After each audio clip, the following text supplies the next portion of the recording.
Still Life Impressionism with Bernd Morisot. Now that I've demonstrated how to use an ink dauber, in class we're going to start by doing your first dot of ink on the right side of your construction paper. Go ahead and take your squeeze bottle and put that dot down. Now that the dot has been placed, we're going to go around that dot of ink with a circle. You can make that circle a smooth line or a wavy line. It depends on how you want your flowers to look. This line is wavy. After you complete your first flower, go below the flower or to the side of the flower and do another dot. I would give some space between the flower you just made. Once you place your dot, go around the dot again, this time with another line. You can do smooth or wavy. You can add 3 flowers or 5 flowers. Keep it odd, 3 or 5. I am adding 5. If you would like to add more than 5, you can, but I would say 3, 5, or 7. Now to add the leaf, draw a line coming out of the bouquet of flowers and make sure they connect. You don't have to add the line down the middle, but you can if you would like.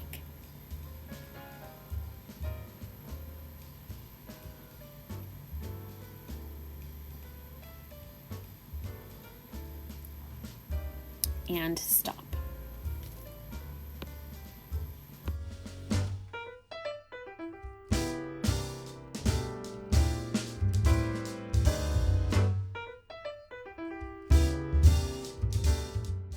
Once you're done with your bouquet and all of your leaves, we're going to add the vase. The vase is pretty simple. You start with a line on one side of the bouquet, which is the flower, and go all the way over and touch the other until you touch a leaf or another flower. So I'm going to stop, whoop, right when I hit that leaf. I don't draw through the flowers. I draw and stop. Then a final line to create a horizon is a straight line that starts and stops at the edge of the vase, and then you skip and draw the other line. So instead of using paint to paint in our petals and our flowers, we're going to use paint sticks. So to color in your leaves, there's 2 different kinds of green. You can mix and match those green colors, or you can use one solid green color. For your petals of your flowers, let's go with warm colors. So pick pinks, yellows, oranges, or reds. Those stand out and are very bright. For your vase, I would pick a cool color, which is purple, green, or blue. But since our petals are green, I would probably choose a blue or a purple. Now color in all of the flower and all of the vase with your paint stick.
If you prefer, you can also paint in your vase.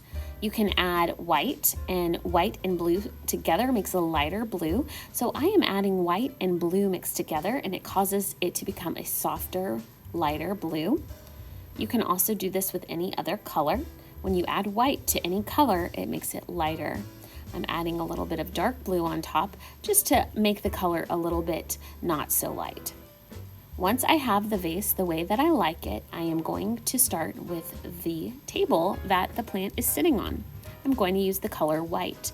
Now, Impressionists, when they paint in quick brush strokes. They painted in almost like little stitches. So we are going to practice painting in little stitches. So what you see here, I'm just putting a base layer of white down to sort of cover that pink, and then going on top of that, I am going to just paint with quick stitches. So you are painting back and forth, back and forth, back and forth, back and forth, back and forth, back and forth, back and forth, back and forth, back and forth, back and forth, like a quick stitch.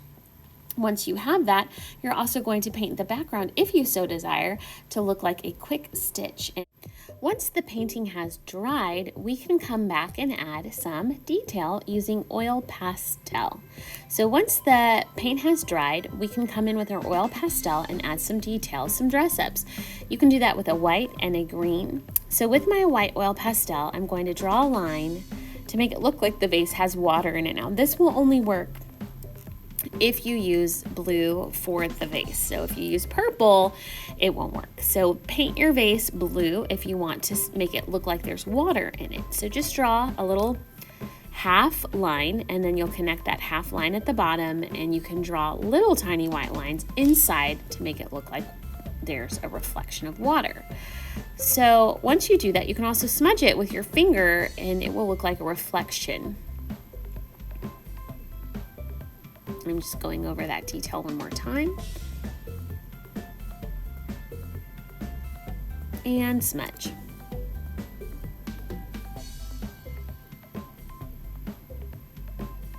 Using your green, draw straight lines coming down to look like the stems of the flowers. And you can smudge those a little, because when things are in water, they're a little bit blurry and hard to see. So by smudging that with your finger, it will look a bit blurry. If you wanted to add the dress-ups of maybe some baby's breath flower, we can do that by drawing dots. This is an abstract way of drawing baby's breath. Little dots. And connect those dots with a line. If you want baby's breath to come out of the other side of the flower, and I'll show you what baby's breath is in class, draw those dots and connect it with a simple line. And you can add streaks of green coming out to be part of that flower pot as well. These choices are all optional. Of course, you can do things the way you would like. I'm adding white lines to my leaves, and I'm also drawing lines in my flowers a little bit. Notice how the white really pops against those dark greens. Those are some additional things you can do to make your painting look a little more detailed.